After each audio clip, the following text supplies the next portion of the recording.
Hi guys, my name's Gemma. Today I'm going to show you 6 different methods of drawing whiskers. That's not to say that any one of them is the best. They're all useful in their own way. Once we've had a look at the pros and cons of each technique, we can apply them to drawing this cat, and I'll show you how you can combine them.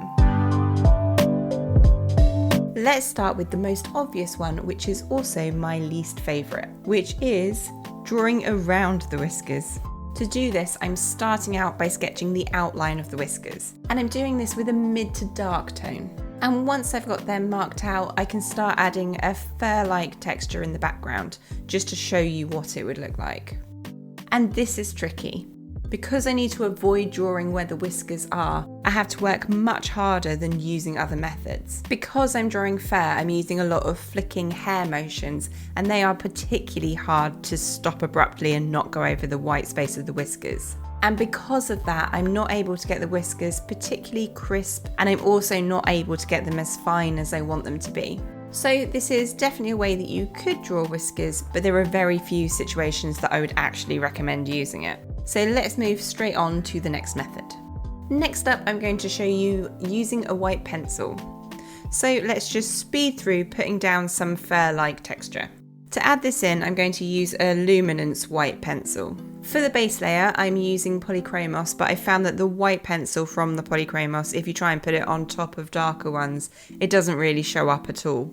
Whereas the luminance, you can get a little bit of white, but this isn't going to make really bright whiskers, but it does have its uses. To draw the whiskers in, I've sharpened the pencil to a nice fine point, and I'm applying a decent pressure, but not really hard. And you can see it makes some quite nice subtle whiskers. What I can do to make them pop a little bit more is to just add a little bit of a darker shadow underneath the hairs.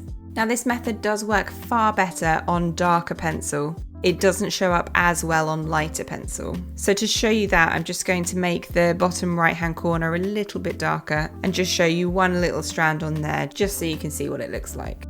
Okay, next up I'm going to use an embossing tool. This has a small metal tip on the end that you press into the paper and it makes a little dip in the paper. And you do that before putting any pencil down. What this means is when the pencil goes over the top, it's harder for it to meet the paper, and as a result it leaves the original colour of the paper, which in this case is white. When I use the embossing tool before adding any pencil, I do need to make sure I press quite hard though. I don't want to press so hard that I risk tearing the paper, but this is quite a thick paper I'm using, so that's not too much of a risk. If I were to press quite lightly, it would mean that the hairs wouldn't be as prominent. Now as I put the colour over the top, you can see the whiskers popping out. And the good thing about this method is that I don't need to adjust my drawing style, I can just draw as I normally would and the whiskers come through.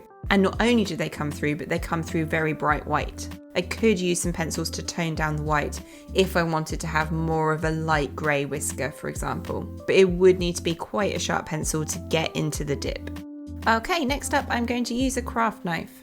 What I'm going to do here is build up a lot of layers with the pencil, and then I'm going to use a craft knife to scrape away some of those layers so it can show some of the underneath layers. Now this method only works if you do really layer up the paper. So I'm starting with a light base layer just smoothly laid down on the paper. And this is the colour that I'll end up with when I scrape away with the craft knife.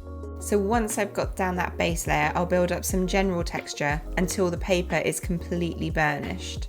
Burnishing is where you completely flatten the texture of the paper and you end up with a smooth, glossy sort of look. I do also find using a thicker paper works best for this because you don't want to risk tearing your paper. So once all of that's layered up, I'm just going to very lightly scrape away some whiskers.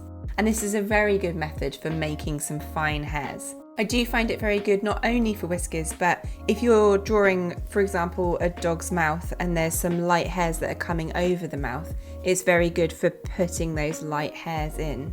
So you can see I'm doing this very gently and I'm just going a little bit at a time. I'm not scraping it along in one big long line, just little flicky motions to create the lines I need. I'll quickly show you what it looks like when you use this method to make very small hairs, but to do this so you can see it a little bit better, I'm just going to make the bottom right hand corner a bit darker like I did before. And you can see here that this would be good not only for longer whiskers, but for short, stubby little whiskers, or just adding more texture on the fur. So this method is good to create less prominent whiskers than with the embossing tool, but they are bolder than what I can create with the luminance pencil. So they're quite a nice middle ground.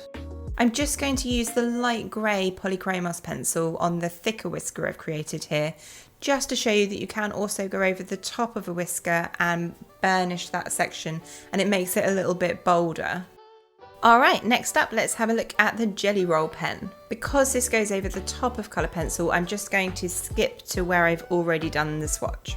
Now the Jelly Roll pen is a very good gel pen that has very bright ink. It also has a very fine nib, so it makes it easy to make thin lines with it. You can see as I'm putting it on how bright it is. It's as bright as the embossing swatch, but it's easier to get a smooth line with the pen, and it somehow looks cleaner to me. There are a few downsides though to the jelly pen. As it's an ink on top of pencil, you may find over time that the ink flakes off, which doesn't make it ideal if you're using this method to draw a portrait for someone. That said, if you're drawing something either for yourself or if you're drawing it to be scanned in for prints, this method is perfect. Another thing you can do when the Jelly Roll pen has dried is you can go back over the top of it with coloured pencil. You can see here I'm using a brown and a grey pencil to go over the top of the ink, and this is great for blending it into other areas of the drawing. Now the sixth method I'm going to show you is one of my favourites, partly because of how well it turns out, but also because you don't need any special materials. All you need are colour pencils and an eraser. So what I'm doing here is taking a sharp white pencil, I'm using a Polychromos pencil, and drawing the whiskers in. I'm making sure as I do this I'm pressing quite firmly.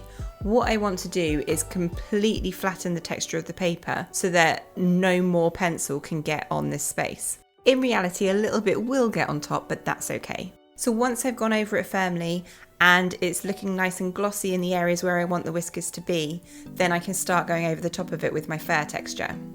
It's a good idea when you do this method to do it in quite bright light, because it's hard to see where you're drawing if you don't.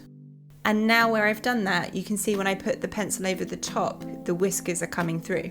So now some of the whiskers aren't looking as bright as I'd like them to, because even though I completely flattened the texture of the paper, some of the pencil has still managed to get on top of the white. So by using an eraser, I can just rub that pencil away. To do this, you can either use a putty eraser and blend it into a point so that you can get right into those whisker lines. Or you can do what I'm doing here, which is taking my craft knife and very carefully cutting the corner off of an eraser. And then that makes a point that enables me to get right into those whisker lines. And once I've done that, I can touch up any areas around the whiskers that I accidentally got with the eraser. I can also use some pencils to go over the whiskers. It does look more subtle, but it does make a difference. Now those were the 6 methods, and you can see how different they look to one another. Now let's use those methods to draw the cat. So like I said, the white pencil method is my favourite, but I am going to use it with some other methods as well. So first things first, let's get the white pencil down. And now I've done that, let's just quickly speed through the drawing of the actual cat, and then we'll finish off the whiskers.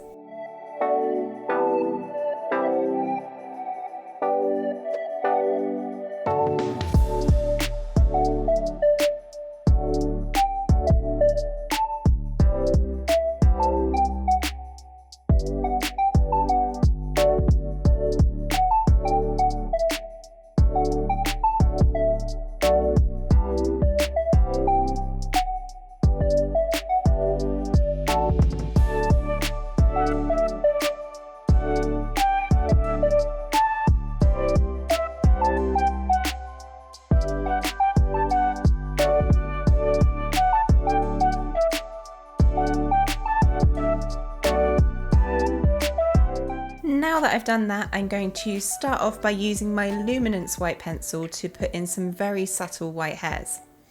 And then I'm going to move straight on to using the putty eraser to rub out the white pencil that I used back at the beginning. You can see now I've rubbed out those whiskers. They're not looking as tidy as I need them to be, but I will sort that out in a little bit. Now I'm going to use the craft knife to add some subtle whiskers and also to improve the lip line and add some hairs in there. and just add any little bits of texture I need around the mouth. Now to tidy up the thicker whiskers, on the most part I'm going to use some dark pencils to go around the outline and make them much crisper. I'm also using some lighter pencils just to go over the whiskers because most of them aren't actually bright white, they're a little bit darker. This also helps to make them a little bit more of an even consistency. Now I'm just going to pop on some black whiskers that I can see, and I'm just using a very sharp pencil for this. And then the last thing I'm going to do, where I want the whiskers to be very bright white, I am going to use some of the Jelly Roll pen. And I'm going to make sure that I feather this in at either side because mostly I'm using it in the middle of the whiskers, not at the beginning or end. And there you go, 6 different methods of drawing whiskers. Don't forget you can combine them to create the effect you want. I've popped links in the description of all the materials I've used today. If you have any comments, leave them in the box below. Hit the like button if you found this video helpful, and don't forget to click subscribe so you can see more from me. Happy drawing, guys. I'll see you in the next one.